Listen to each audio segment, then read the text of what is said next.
Mr. Hurl, the managing director of the de Havilland Aircraft Company Limited, had a letter from Colonel Llewellyn, the Minister of Aircraft Production, stating that October 1942 had been the best month so far for the production of aircraft in this country, and that in this effort the production of Mosquitoes had played its part to the full.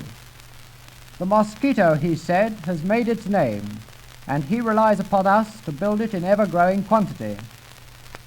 A letter of that kind is encouraging, and there is not a shadow of doubt that the achievement of the Mosquito output programs, despite the fogs and blackouts, has been mainly due to the disciplined exertions of the dispersed shops and subcontractors, and the vigorous planning of the production control, to all of whom many thanks.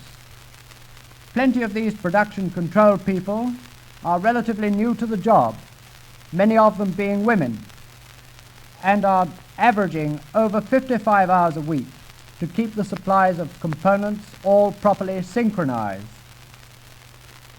Press and radio commentators have given the Mosquito a glowing reception, and the news and photographs of it have gone whistling round the world. The British papers rightly featured the simplicity of the wooden construction, which lends itself to widely dispersed manufacture.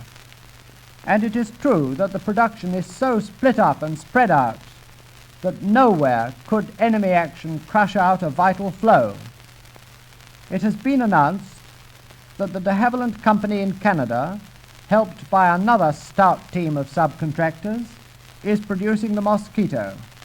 We are glad to have the enemy know these facts.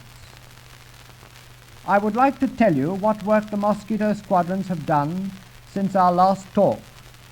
Not all their raids and sorties may be mentioned, but I can tell you of one or two of the recent exploits. The strangest things happen, sometimes in the pilot's favor, sometimes the opposite. Long, hazardous flights are frequently done with ease, and then an experienced Mosquito man like my friend Victor Ricketts, who has often been across Europe and back in comfort, goes out on a short and easy afternoon trip and never returns. I expect that you remember his trip with Clouston in the Comet in 1938, New Zealand and back in 11 days, and the photographs of the Renault works that he and Lukmanov got last March by flying a Mosquito over Paris at 400 feet for 34 minutes in shocking weather. Then you get the awful dangers of haze, even on a lovely sunny day.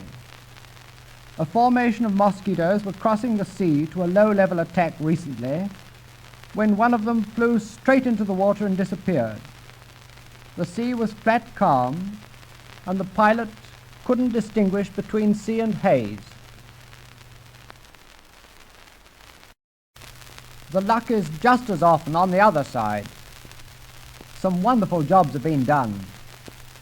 A Mosquito wing commander was pursuing a German aircraft at night recently, and the jerry pilot got so panicky that he descended lower and lower to gain speed and get away, and then flew straight into the ground without the Mosquito firing a shot.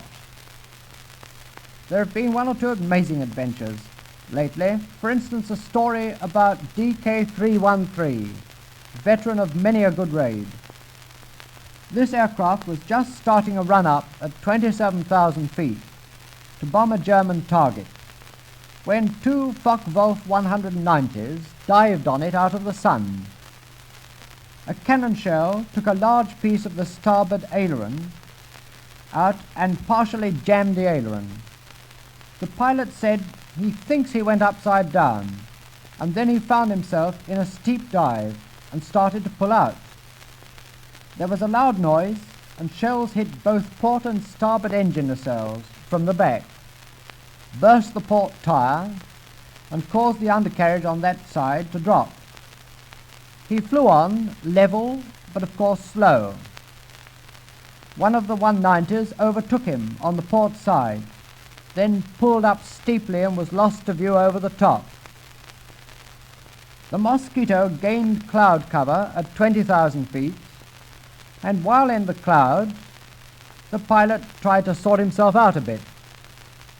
Because of the shell damage, he couldn't raise the port chassis unit, and he couldn't open the bomb doors to get rid of his bombs, and he couldn't lower his flaps for landing. What a spot to be in.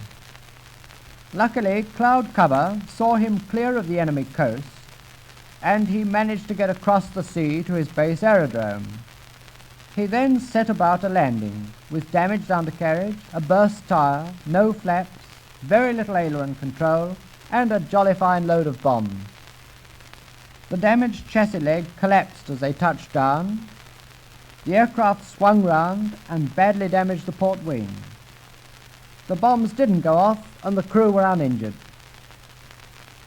Another astounding example of plain grit and tenacity recently was when a Mosquito pilot, a brilliant man with 2 DFCs, was returning in darkness from Holland after a very successful trip and caught some of the flak near the Dutch coast.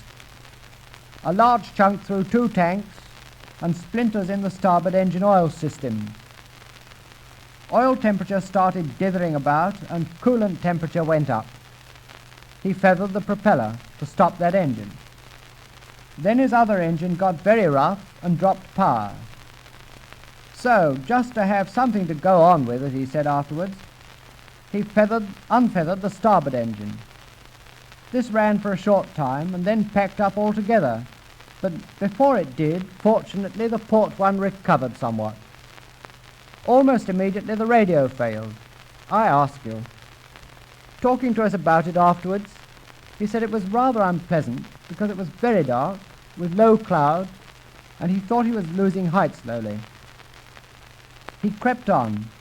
Eventually, he crossed the English coast and saw some English aerodrome, and did a very good belly landing, causing so little damage that the aircraft was categorized AC, that is to say, for repair on site. This pilot has just been given a DSO on top of his 2 DFCs.